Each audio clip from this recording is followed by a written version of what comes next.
So I don't know. We've talked a lot at Atlanta United. Can we go back to the New England game? Because look at us go and rewind here. Dave's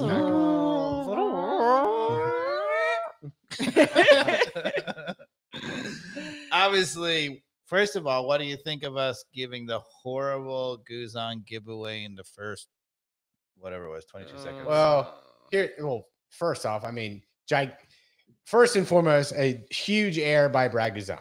Okay. What?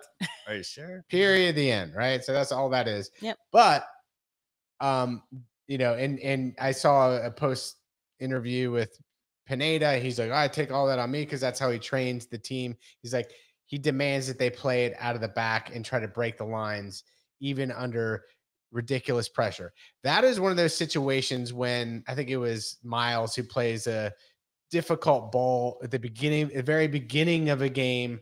A seasoned goalkeeper like Brad knows that you just need to hit that into the rafters.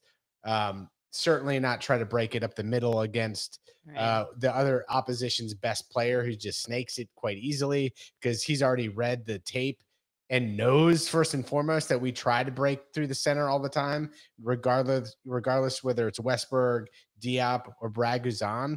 If you were watching tape on Atlanta United, the way that goalkeepers are just demanded to like try to break that center pass, they do it to the extreme. And this is MLS. I don't know, like Westberg. I don't know, an aging Brad Guzan. I don't know. I think you just need to play a little smarter sometimes. Yeah, and Westberg, to be honest, is no better with his feet than an aging Guzan. But Brad Guzan's, you know, historically is very good with his feet, right? Yeah, he's got two good feet because he is left-footed. Yeah. And he has got a good right foot. So there are very few goalkeepers who can really kick long with both feet. And it's one thing to try to break the lines when you have full control of the ball. That ball was like bouncing to him and it was awkward in front of the goal at the beginning of the game. Brad should have just cleared that. He should have hit it in the rafters. I'm thinking that mistake is at least slightly contributed by his knee. Huh. That's a reach, dude. He just needed to kick that thing into the rafters. Of course. You're right, but it's a cerebral. That was a cerebral moment that he. Yes, but if Brad Guzan before the knee injury, if he decided not to kick it in the rafters, still makes the play. That's my point. I disagree. It's that ball should never. We agree to disagree. That ball, like, finally, good. We finally disagree. I know y'all been agreeing so much. That ball should never have gone down the center. It was bouncing awkwardly. Yeah. Why would I don't disagree with you. I think he should have just kicked it into the rafters. But once he decided what's his knee have to do with that then? Because he's a little.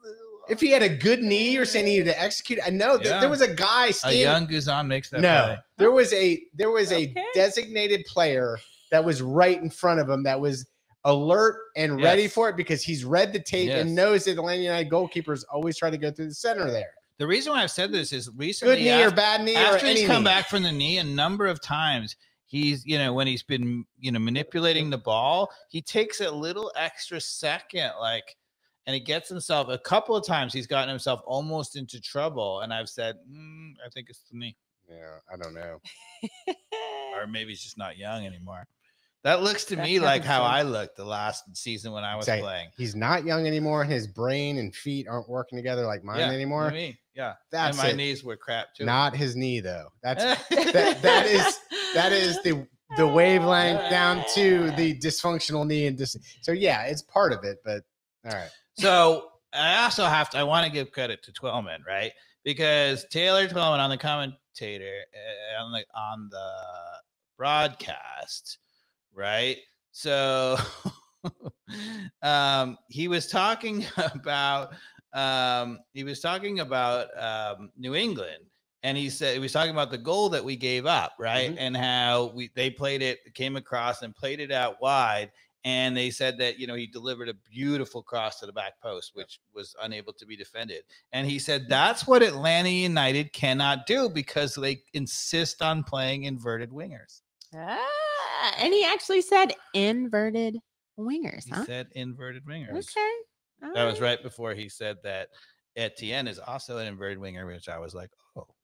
I did not know that. I did not know that. So, and then he also said, I've been watching, and I think if I had to critique Gutman, he's like, I think he's a great player, but he's a little too far pinched in. Okay. So I think he's been listening to us, quite frankly. No, but Possible. for Twellman to have that, there's Or he's just actually watching the same game we are. and he's not watching as much as we are, right, in terms of Atlanta United tape. Exactly. So the fact he's making those observations, you know, Right.